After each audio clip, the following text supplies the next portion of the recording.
The classroom buzzed with chatter as students settled into their seats. The teacher hadn't arrived yet, and the usual groups had formed, some laughing loudly, others whispering. In the back corner, a quiet girl sat alone, her head bent over a notebook, scribbling something quickly. She wasn't unpopular, just unnoticed. Most of the class barely remembered her name unless the teacher called on her. At the front of the room, a boy, confident, loud, the kind who always had something to say, leaned back in his chair, smirking. He was the type who loved attention, and today, he was looking for a way to entertain himself. His eyes landed on the girl in the back, the one who never spoke unless forced to. "Hey," he called out, loud enough for everyone to hear. The room quieted a little, curious. "You always writing in that book? What's so special about it?" The girl didn't look up. He smirked, nudging his friend. "Maybe she's writing love letters. Or maybe, she's just pretending to be smart." A few snickers followed. Finally, she lifted her head. Not with anger, not with embarrassment, just a calm, steady look. "It's just notes," she said simply. The boy laughed. "Notes? For what? You think you're gonna be some genius scientist or something?" She didn't answer, just went back to writing. That only made him push harder. "Come on, read some of it out loud. Let's hear these amazing notes." A few others joined in, egging him on. The teacher still wasn't there, and the air was thick with that cruel, careless energy that sometimes takes over classrooms. The girl hesitated, then closed her notebook.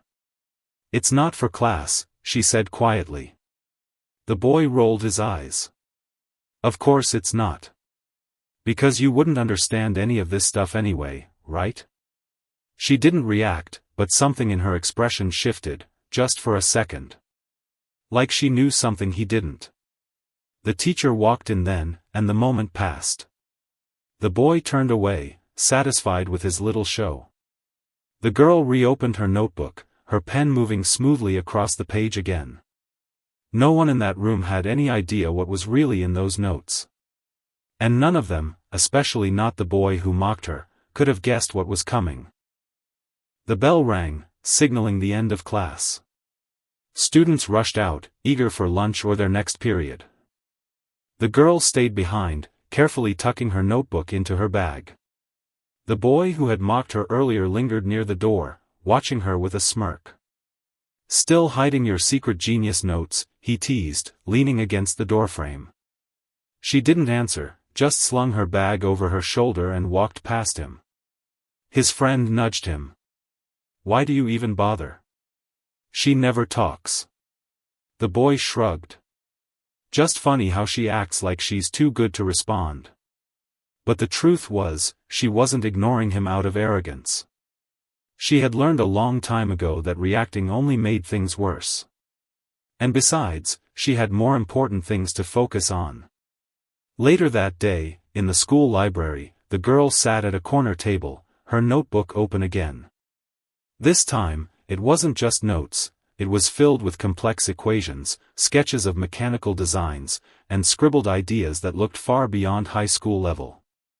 The librarian, an older woman with kind eyes, walked past and paused. "Still working on your project?" The girl nodded. "Almost done." The librarian smiled. "You know, the science fair deadline is next week. You should enter." The girl hesitated. "I don't know." "You've been working on this for months," the librarian said gently. "Don't let fear stop you." The girl looked down at her notebook.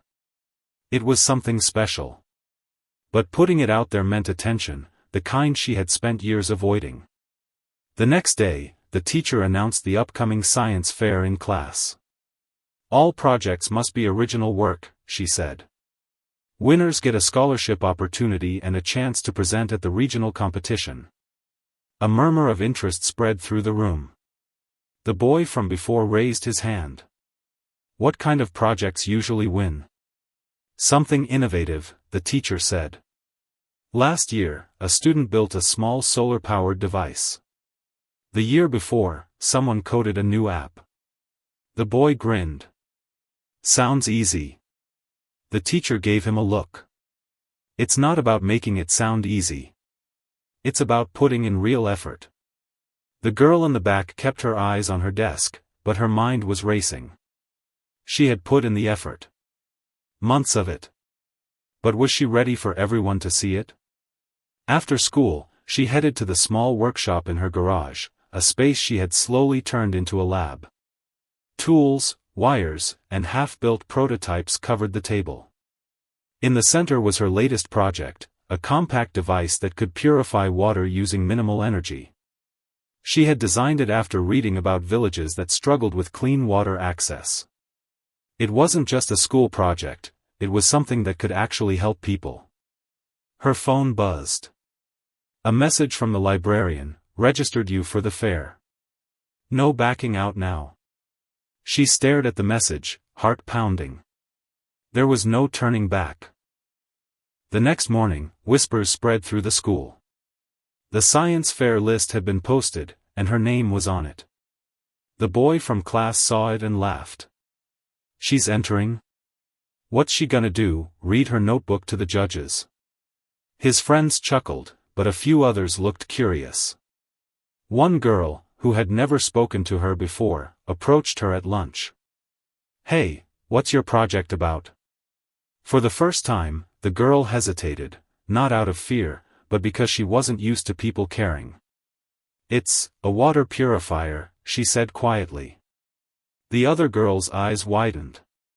Seriously? That's actually really cool. A small spark of confidence flickered inside her. Maybe this wouldn't be so bad. But she had no idea just how much everything was about to change. The day of the science fair arrived, and the school gymnasium buzzed with energy.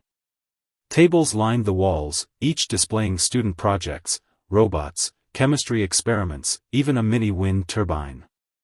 Nervous participants adjusted their displays while judges moved between them, taking notes. The girl stood quietly at her table, her water purifier placed neatly in front of her. It was small but meticulously built, a compact system of filters and solar-powered mechanisms. A handwritten sign beside it read, "Low-cost water purification for remote areas." Across the room, the boy from her class was setting up his own project, a basic volcano model, the kind that erupted baking soda and vinegar. He glanced over at her table, eyebrows raised in surprise. Then, with a smirk, he nudged his friend. Guess she really was writing genius stuff in that notebook. His tone was joking, but there was something else underneath, curiosity, maybe even a flicker of respect. The judging began. One by one, students explained their work to the panel of teachers and local scientists. When it was her turn, the girl took a deep breath. At first, her voice was soft, barely audible. But as she started explaining how her device worked, how it could provide clean water using minimal resources, her words grew stronger. She talked about villages without access to safe drinking water, about how simple technology could save lives. The judges leaned in, intrigued. One of them, a man with glasses, asked a technical question about the filtration system. To everyone's surprise, especially the boy who had mocked her, she answered without hesitation, diving into details about membrane layers and energy efficiency. A small crowd had gathered now, listening. Even the loudmouth boy was silent, watching her with an unreadable expression. After the presentations, the judges deliberated while students milled around, snacking on cookies and juice. The girl who had asked about her project earlier came up to her, grinning. "You were amazing. I had no idea you were into all this." The girl smiled slightly. "Thanks. I just like figuring things out." Nearby, the boy lingered, pretending to check his phone but clearly eavesdropping. His usual confidence seemed shaken. His friend elbowed him. "Dude, you seriously thought she was dumb?" He didn't answer. Finally, the head judge stood to announce the winners. Third place went to a student who had built a soil testing kit for farmers. Second place was awarded to a team that designed a recycling sorting robot. Then, the judge cleared his throat. And our first place winner, with a project that combines innovation, real-world impact, and impressive technical skill. He paused, and the room held its breath. The girl's hands clenched at her sides. The judge smiled. Congratulations to our winner, the portable water purification system. For a second, she didn't move. Then the librarian, standing at the back, started clapping loudly, and the room erupted into applause. The girl walked forward on unsteady legs to accept her trophy, a small, gleaming thing that felt heavier than it looked. The judge shook her hand. This is really something special. You should consider patenting it. She nodded, still processing it all. As she turned to go back to her table, she caught sight of the boy. He wasn't smirking anymore. He just looked, stunned. The rest of the day passed in a blur. Teachers congratulated her. Students who had never spoken to her before asked questions about her project. Even the principal pulled her aside to say how proud the school was. But the biggest surprise came at the end of the day, as she packed up her things. The boy approached her. He didn't joke. Didn't tease. Just stood there awkwardly before finally saying, "That was really cool. Your project." She studied him for a second, then nodded. "Thanks." He scratched the back of his neck. "Look, I was kind of a jerk before. Sorry about that. It wasn't some grand apology. But it was real." She shrugged. "It's fine." A beat of silence. Then he surprised her again. "So, how'd you even learn to build something like that?" For the first time, she almost smiled. "Lots of reading. Lots of trying and failing." He nodded slowly. "Well, congrats, I guess." And with that, he walked away. That night, lying in bed, she replayed the day in her head. The trophy sat on her desk, catching the moonlight. She had spent so long hiding, thinking it was easier to stay invisible. But today, for the first time, being seen hadn't been so bad. And she couldn't help but wonder, what else was she capable of? The week after the science fair felt surreal. Teachers smiled when they passed her in the hallway. The school newsletter featured her photo with a headline, "Student Inventor Wins Top Prize." Even the cafeteria lady gave her an extra scoop of mashed potatoes with a wink. But the biggest change was in how people looked at her. The same classmates who had barely noticed her before now nodded in greeting. Some even stopped to ask about her project. It was strange, like she had suddenly become visible after years of being a shadow. One afternoon, as she was leaving school, the principal called her into his office. Sitting across from him, she nervously tapped her fingers against her bag. "We received a call from the Regional Science Foundation," he said, sliding a brochure across the desk. "They want you to present your invention at their annual Youth Innovation Showcase next month." She blinked. "The what?" "It's a big event, scientists, investors, even the press sometimes." He smiled. "This could be a major opportunity for you." Her stomach twisted. The science fair had been one thing, but this? Standing in front of real experts? Having strangers pick apart her work? "I don't know if I'm ready," she admitted. The principal leaned forward. "Do you believe in your invention?" She thought of the villages that could use it. The notebooks filled with failed prototypes. The months of work. "Yes." "Then you're ready." At home, she immediately went to her garage workshop. The purifier sat on the workbench, suddenly looking too small, too simple for what lay ahead. Her little brother poked his head in. "Mom says you're famous now." She rolled her eyes. "Hardly. Jason Miller said you're gonna be on TV. Her hands froze. Jason Miller, the boy who had mocked her. Since the fair, he'd been different. Not friendly, exactly, but the teasing had stopped. She shook her head. No TV. Just presenting to some scientists. Her brother plopped onto a stool. Still cool. Way better than Jason's dumb volcano. She snorted despite herself. The next day at school, she was summoned to the guidance counselor's office. You'll need to prepare a professional presentation, the counselor explained, handing her a checklist. Visual aids, a demonstration, answers to technical questions, they'll expect thoroughness. She swallowed.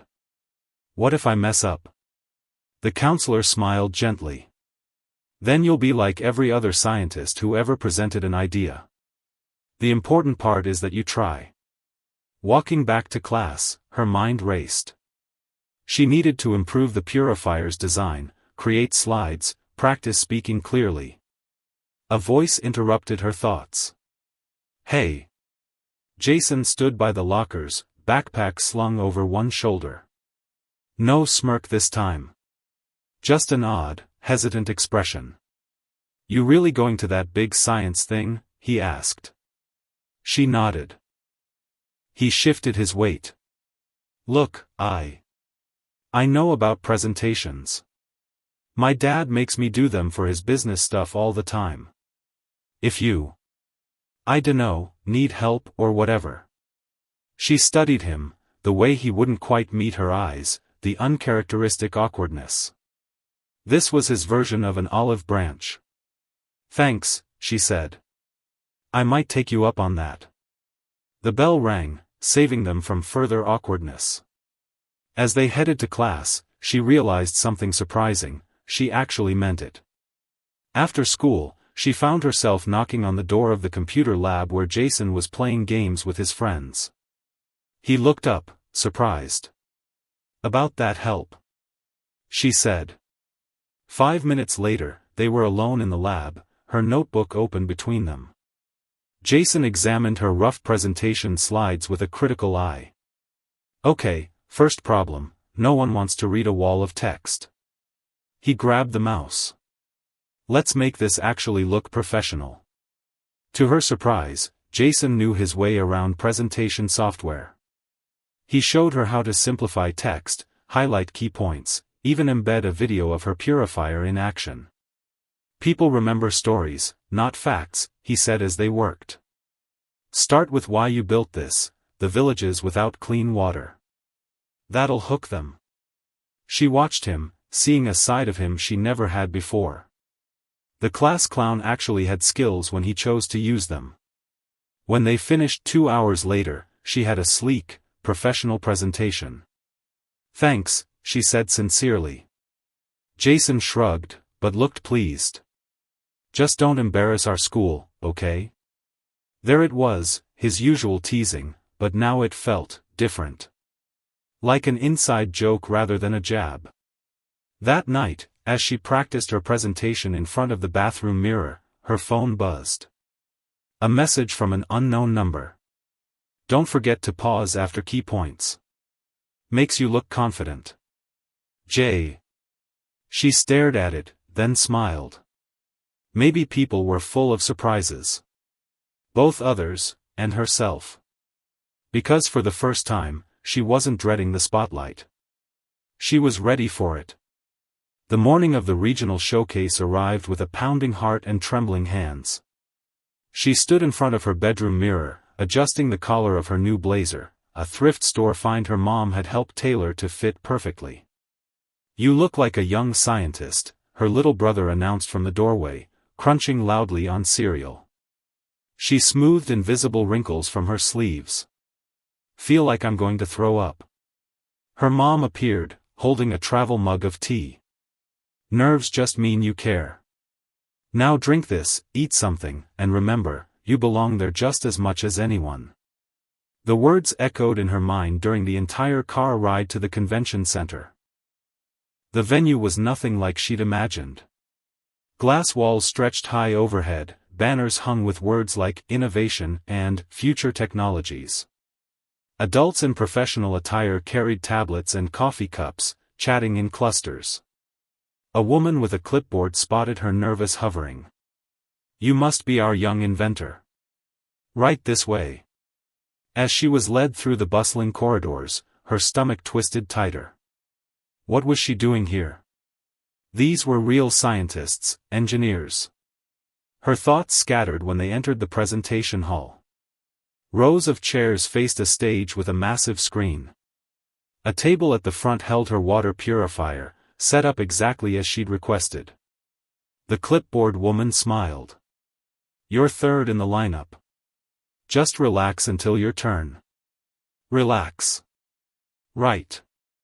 Sitting in the designated waiting area, she pulled out her notebook, not to review her notes, but to ground herself. The familiar pages filled with sketches and equations usually calmed her, but today the words blurred before her eyes. "Didn't peg you for the pacing type." She turned to find Jason standing there, hands in his pockets. "What are you doing here?" she blurted. He shrugged. "Told my dad about your thing. He said we should come." He nodded toward a well-dressed man chatting with judges near the stage. "Turns out clean water tech is kind of a big deal." Before she could respond, the announcer's voice boomed, "Next up, our youngest presenter." Her throat went dry. Jason gave her a nudge. "Hey. You got this." Simple words. But somehow, they helped. Walking onto the stage was like stepping into a dream. The lights were brighter than expected, the microphone cold against her trembling fingers.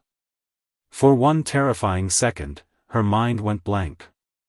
Then she saw it, the water purifier sitting proudly on the display table.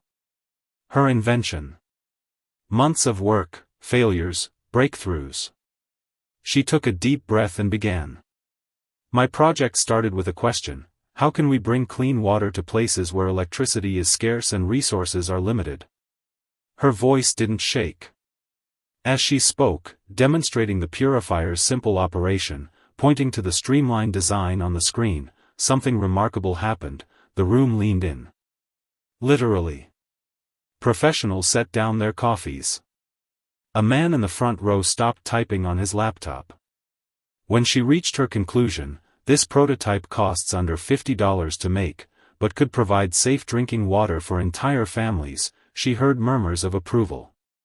The Q&A session flew by in a blur of technical questions she answered with growing confidence. One judge even asked about scalability for disaster relief. As she left the stage to unexpected applause, her legs nearly gave out, not from fear, but exhilaration. Jason intercepted her backstage. "You killed it." She was too breathless to respond. His dad approached, extending a hand. "Impressive work. I'm with Green Tech Solutions. We fund exactly this kind of innovation." He handed her a business card.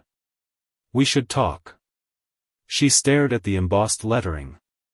This wasn't just praise, it was opportunity. The rest of the event passed in a happy daze. Several attendees sought her out to discuss her invention. A journalism student asked for an interview. Even the other presenters, college students and PhD candidates, treated her as a peer. When the awards were announced, she didn't win the top prize, that went to a graduate student's AI project, but she received the Young Innovator Special Recognition, and an invitation to present at an International Youth Science Summit in the summer. On the ride home, her mom kept glancing at her with teary eyes. "I'm so proud of you, Mija." She leaned her head against the window, watching the city lights blur past. Everything had changed today. Not just because of the award or the business card burning a hole in her pocket, but because she'd proven something to herself. She belonged in these spaces. Her ideas mattered. Her phone buzzed. A text from Jason: "Told you you wouldn't embarrass the school. P.S. You owe me fries." She smiled. Maybe not everything had to change. The Green Tech Solutions office gleamed with polished glass and sleek furniture. She sat stiffly in a conference room, her thrift store blazer feeling suddenly inadequate against the expensive suits surrounding her. Jason's father, Mr. Miller, smiled warmly as he poured her a glass of water.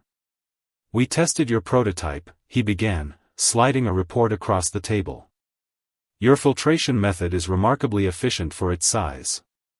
She barely recognized her own device in the professional photos, hooked up to laboratory equipment. A woman in a crisp suit leaned forward. "With some refinement, this could be market-ready within 18 months. Her pulse jumped. "Market-ready?" Mr. Miller nodded. "We'd like to offer you a development grant. Funding to improve your design, with the option to license the technology to green tech." The numbers on the contract made her dizzy. Enough to cover college. Enough to build proper prototypes. More money than her family saw in a year. But something nagged at her as she read the terms. "This says green tech would own the patent." Jason, sitting quietly in the corner, suddenly coughed. Mr. Miller steepled his fingers. "Standard procedure. We handle the business side so you can focus on innovating."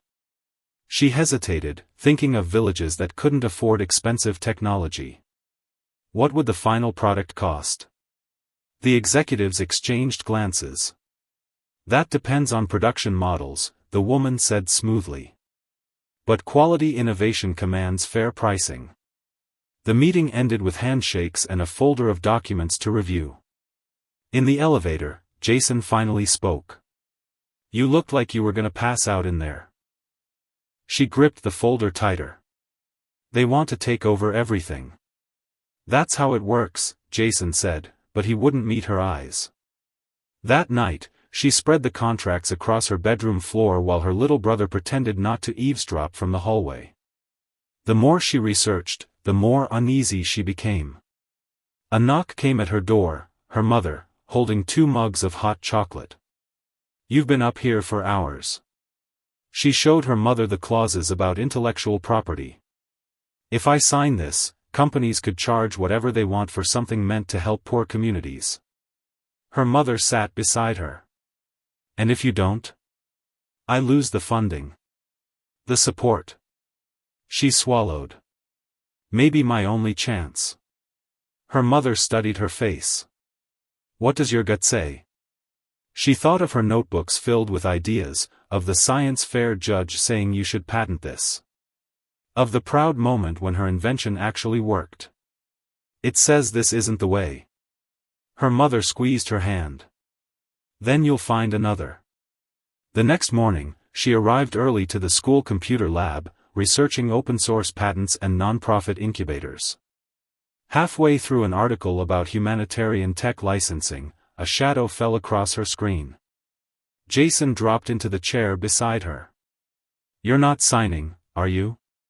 She minimized her browser. "Would you?" To her surprise, he laughed bitterly. "My dad's company bought my friend's app idea last year for peanuts. Now they charge $30 a month for it." He lowered his voice. "There's other options. My cousin works with Engineers Without Borders. They do low-cost solutions." She studied him, the way his usual bravado had slipped, showing something more vulnerable underneath. "Why are you helping me?" Jason shrugged, uncharacteristically earnest. "Maybe I'm tired of being the guy who laughs at people trying to do good stuff."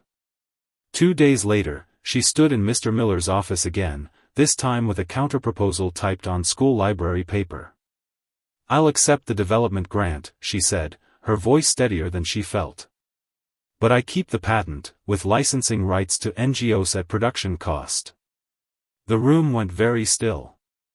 Mr. Miller removed his glasses. "That's not how we operate." She pushed forward. "Green tech could still sell to corporations and governments. But the version I designed, the affordable one, that stays available where it's needed most." The executives exchanged glances. After an eternity, Mr. Miller sighed. "We'll need to discuss this." As she left, Jason gave her the slightest nod from his corner. The rejection email arrived a week later. Too many complications, they said. Best wishes for her future endeavors. Surprisingly, the disappointment felt lighter than she expected. What came next was more shocking, an email from the Director of Engineers Without Borders, CC'd by Jason's cousin. They'd heard about her project. Were she interested, they could offer mentorship and small-scale funding through their youth initiative. Attached was a photo of a rural health clinic in Honduras, the exact kind of place she'd imagined her purifier helping. That afternoon, she found Jason at his locker.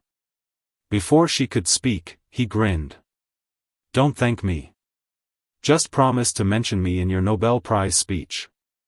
For the first time, she laughed with him instead of around him. Sitting in her garage workshop that night, she examined the purifier with fresh eyes. This wasn't just a science fair project anymore. It was the beginning of something bigger.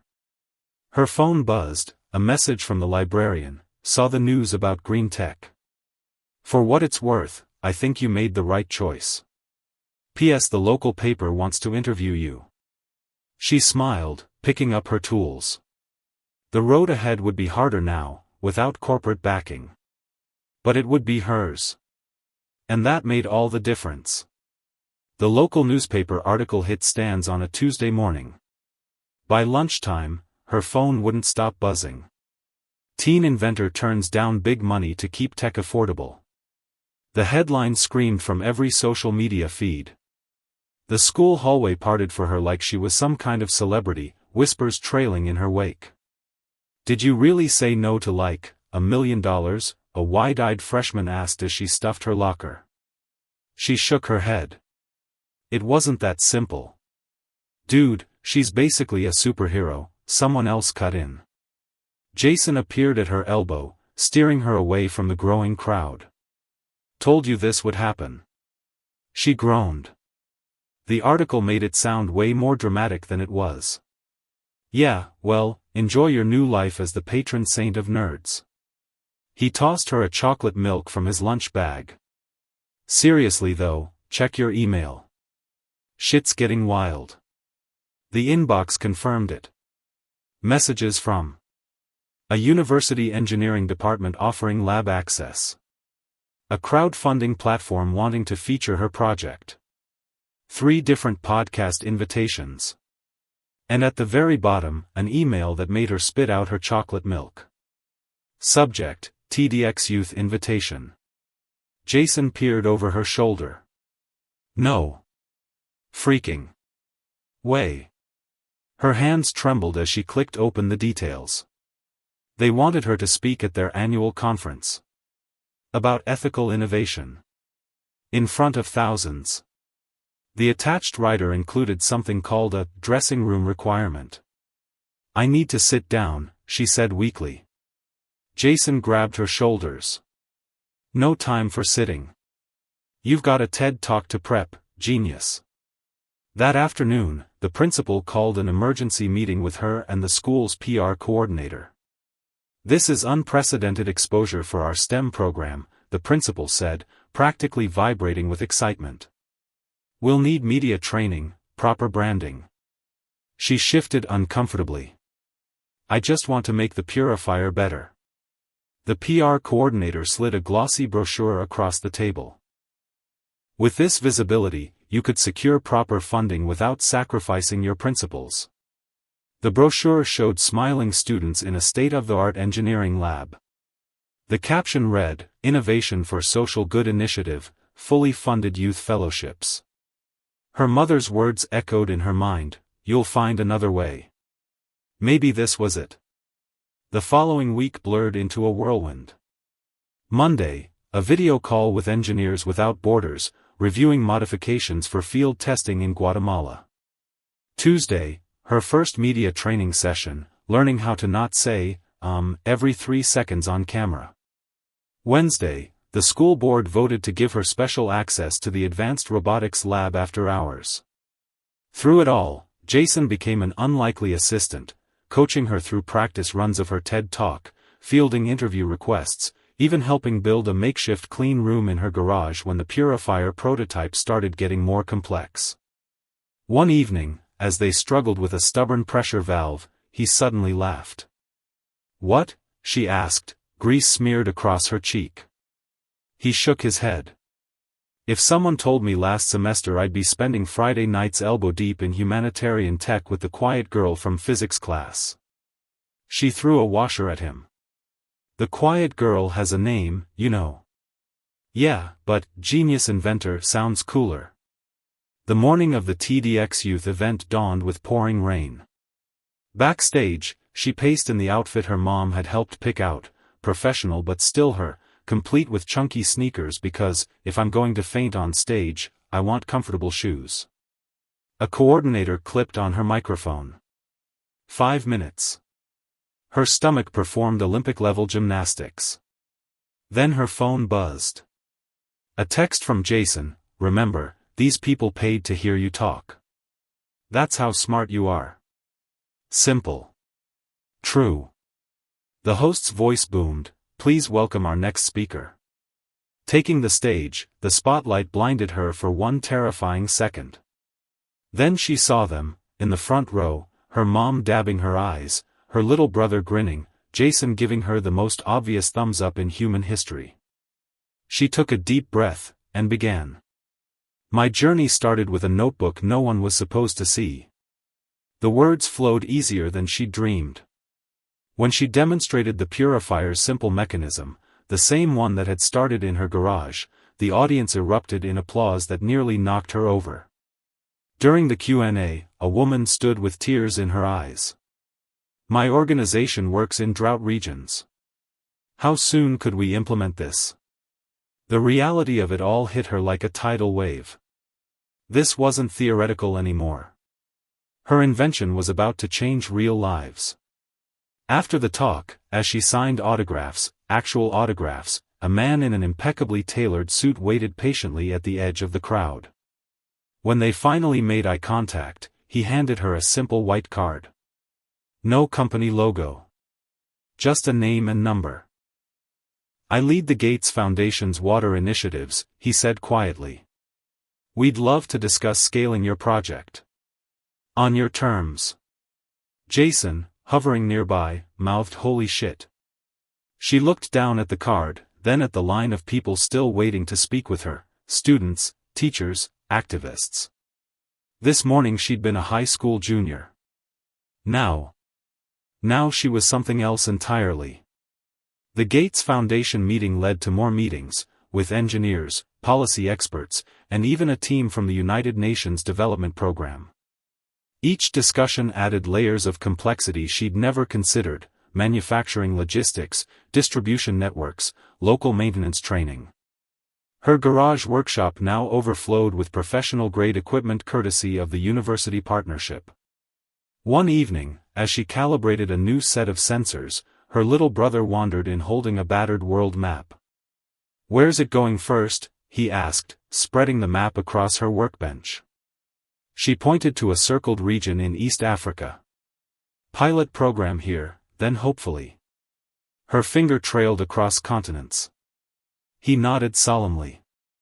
"Better get it right, then." The weight of those words stayed with her long after he'd gone to bed. School became both sanctuary and strangeness. Teachers treated her with newfound respect, though Mrs. Ruiz still chastised her for late homework. Classmates who'd never glanced her way now asked for selfies. Only Jason remained unchanged, still teasing her mercilessly, though now about fancy foundation people instead of her notebook. During lunch one day, he slid into his usual seat with a dramatic sigh. "Guess who got nominated for prom court?" She didn't look up from her notes. "No idea." "Yours truly." He tossed a crumpled ballot at her. "And before you ask, yes, I absolutely rigged the system." She unfolded it to find her own name circled in glitter pen. "Jason." "What?" "You're basically school royalty now." He stole a fry from her tray. "Besides, someone's gotta make sure you don't work straight through prom." The thought of dresses and dancing amidst everything else made her head spin. Yet the normalcy of it, of Jason's ridiculous antics, of school traditions marching forward, grounded her in ways she couldn't explain. The first real test came unexpectedly. A video call from the Guatemala field team showed her purifier in action, but with a critical flaw. In high-sediment water sources, the filters clogged too quickly. For 3 sleepless nights, she redesigned the system, fueled by cold pizza and her mother's quiet encouragement. The breakthrough came at 4:17 a.m., a self-cleaning mechanism inspired by, of all things, her little brother's retractable water bottle. When the modified prototype worked perfectly, she collapsed onto the garage couch, exhausted but exhilarated. This was the reality of innovation, not flashy stages or headlines, but gritty problem-solving when no one was watching. Graduation approached faster than she'd imagined. Between finals and her now global project, time became a precious commodity. The night before cap and gown pickup, she found Jason waiting at her locker. "You seeing this?" He held up his phone, an email from the Gates Foundation team. Subject line, Summer Fellowship, accept by end of day. Her own inbox showed the same message. A fully funded summer working alongside top engineers, with potential for gap-year deployment to pilot sites. Jason's usual bravado was absent. "We're really doing this, huh?" The "we" didn't escape her notice. Somewhere along the way, the boy who'd mocked her had become her most steadfast ally. She bumped his shoulder with hers. "Guess you're stuck being my assistant a while longer." On graduation day, as she walked across the stage to receive her diploma, the principal's announcement carried extra weight. "And let's hear it for our first ever graduate to also be an internationally recognized social innovator." The standing ovation lasted so long she nearly missed her chance to toss her cap. Later, flipping through yearbook signatures, one message stood out, scrawled in Jason's messy handwriting across 2 full pages. "Told you you were a hidden genius. P.S. Don't forget us little people when you're accepting your Nobel." She found him in the crowd, surrounded by laughing friends. Their eyes met, and for once, neither looked away. Epilogue, 6 months later. The first large-scale production run of water purifiers shipped to Kenya on a bright Tuesday morning. Standing at the airport loading dock, she watched workers secure the pallets, each unit stamped with her original design, now refined by countless hands. Her phone buzzed continuously, congratulations from the team back home, updates from field partners, a selfie from Jason, currently knee-deep in a Guatemalan river installing units. But in this quiet moment, she thought of the notebook that started it all. Of the girl who'd hidden her brilliance for fear of being seen. Of the unlikely journey from classroom ridicule to changing lives across oceans. A worker approached, holding out a clipboard. "Sign here, boss." Boss. Genius. Inventor. She smiled as she signed. The labels didn't matter. The work did. And there was so much more work ahead.